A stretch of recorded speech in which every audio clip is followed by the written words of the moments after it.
Next we have the electrolytic cell. अब आप देख सकते हैं यहाँ पे एक इलेक्ट्रोलाइटिक सेल पड़ा हुआ है, बट देखिए इलेक्ट्रोलाइटिक सेल को वोल्टामीटर भी कहते हैं।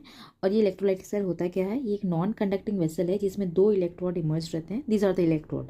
इलेक्ट्रोड्स क्या होते हैं, ये आपके किस चीज़ से बने होते हैं, these are usually inert. Inert क्यों, ये रिएक्शन में पार्टिसिपेट नहीं करेंगे क्योंकि यहाँ पे आपका इलेक्ट्रोलाइट है। हो सकता है अगर आप कोई भी एक्टिव मेटल का सॉल्ट का अगर बना हुआ इलेक्ट्रोड यूज़ करेंगे तो they will start participating in the reaction, जिसके वजह से you will not get the desired product. Okay, so in order to avoid such kind of situation these electrodes are considered to be inert. या तो ये graphite का बना होता है या फिर ये प्लैटिनम का बना होता है। ठीक है, next we have the difference between anode and cathode.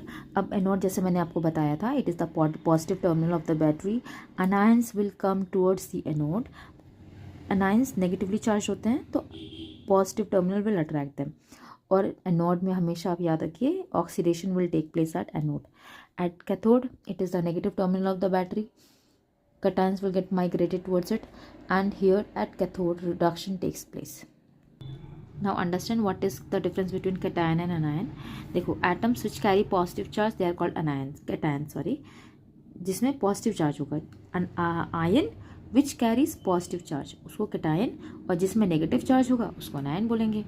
अब आप एक चीज़ और ध्यान रखिए, जो चार्ज होता है किसी भी आयन में पॉजिटिव या नेगेटिव, वो एक्चुअली इक्वल टू होता है उसके वैलेंसी के बराबर। मतलब कि जो भी चार्ज होता है that is equal to their valency.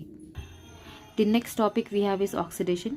Oxidation means what, देखो ये concept you have already studied in class 9। Here it is just the recap of the topic what you have learned in the previous classes. Now see oxidation means what, in a simple word I will say loss of electron. ठीक है, and in the second case I would say addition of oxygen is oxidation. ठीक है, और removal of hydrogen is oxidation and loss of electron is also oxidation. देखिए यहाँ पे addition of oxygen हो रहा है, element with oxygen will form oxide, carbon with oxygen will form oxide, carbon dioxide, magnesium with oxygen, magnesium oxide. I hope you understood this concept. Thank you.